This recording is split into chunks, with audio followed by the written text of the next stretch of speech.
আজকে আমি আপনাদের সঙ্গে পাকা আমের মাখা সন্দেশের রেসিপি শেয়ার করব। পাকা আমের মাখা সন্দেশ বানানো যেমন সহজ আর খেতেও খুবই ভালো হয়। এইভাবে বাড়িতেই সন্দেশ বানিয়ে খেলে আর দোকান থেকে কিনে আনার ইচ্ছে হবে না। নমস্কার বন্ধুরা, রূপাস কিচেনে সবাইকে স্বাগতম। তাহলে চলুন দেখে নেওয়া যাক। শুরু থেকে শেষ পর্যন্ত দেখার জন্য আপনাদের কাছে অনুরোধ রইল।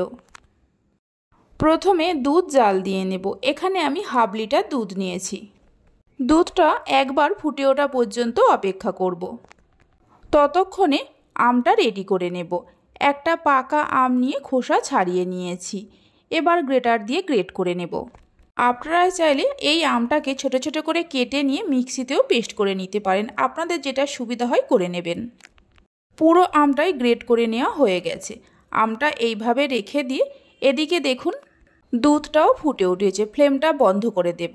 এবার দুধের মধ্যে দিয়ে দেব 2 চামচ ভিনিগার।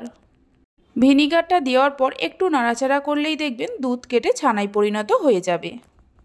ছানাটা কেটে যাওয়ার পর ছাঁকনির মধ্যে ছেঁকে নেব।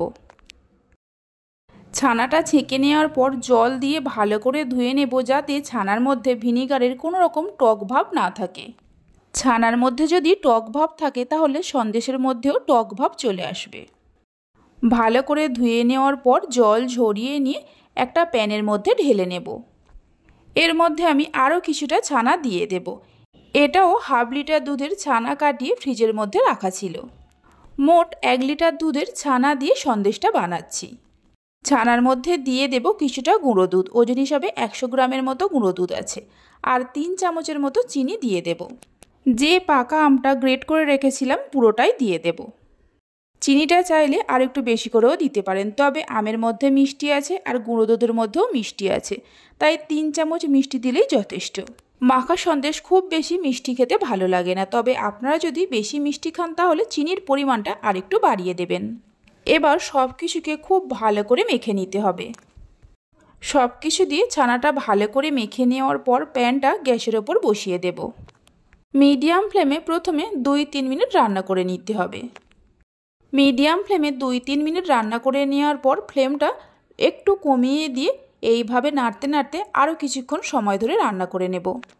ছানার এই মিশ্রণটা রান্না করার সময় এইভাবে ক্রমাগত নাড়তে হবে, তা না হলে তলায় লেগে যেতে পারে। প্রায় 6-7 মিনিট সময় ধরে রান্না করে নিয়েছিলাম। দেখুন ছানার মিশ্রণটা আগের থেকেই অনেকটা ঘন বা শুকনো শুকনো হয়ে গেছে। এই সময় 1 চামচের মতো ঘি দিয়ে দেব, তবে ঘিটা চাইলে আপনারা নাও দিতে পারেন। দিলে সন্দেশের স্বাদটা খুব ভালো হয়। ঘিটা দেওয়ার পর মিশিয়ে নিয়ে ফ্লেমটা বন্ধ করে দিতে হবে। এর থেকে আর বেশি ঘন বা শুকনো শুকনো করব না, তাহলে ঠান্ডা হয়ে যাওয়ার পর অনেকটা শক্ত হয়ে যেতে পারে। আর দেখুন সন্দেশটা প্যান থেকে কেমন ছেড়ে ছেড়ে আসছে, তার মানে বুঝে নিতে হবে সন্দেশটা রেডি হয়ে গেছে। বাটির মধ্যে সন্দেশটা ঢেলে নেব। এইভাবে পাকা আমের মাখা সন্দেশটা বানিয়ে দেখতে পারেন, খেতে খুবই ভালো হয়। বাড়িতে বানালে খেয়ে কেমন লাগলো অবশ্যই আমাকে কমেন্ট করে জানাবেন। সন্দেশটা বাটির মধ্যে ঢেলে নেওয়ার পর এইভাবে করে একটু সমান করে নিতে হবে। তারপর ওপরে অল্প করে পেস্তার গুঁড়ো ছড়িয়ে দেব।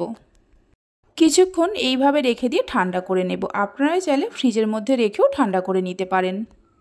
1 ঘন্টার মতো আমি রেখে দিয়েছিলাম। সন্দেশটা এবার কেটেও দেখিয়ে দিচ্ছি, দেখুন কত সুন্দর হয়েছে। রেসিপি ভালো লেগে থাকলে অবশ্যই একটা লাইক করবেন, বন্ধুদের সঙ্গে শেয়ার করবেন। ভালো লাগলে চ্যানেলটি সাবস্ক্রাইব করে পাশে থাকা বেল আইকনটি প্রেস করবেন নতুন রেসিপির আপডেট পাওয়ার জন্য। হঠাৎ করে মিষ্টি খেতে ইচ্ছে হলে এইভাবে কম সময়ের মধ্যে মাখা সন্দেশ বানিয়ে নিতে পারেন। তাহলে চলুন ভিডিওটা আমি এখানেই শেষ করছি। আপনারা সবাই ভালো থাকবেন, সুস্থ থাকবেন। ধন্যবাদ।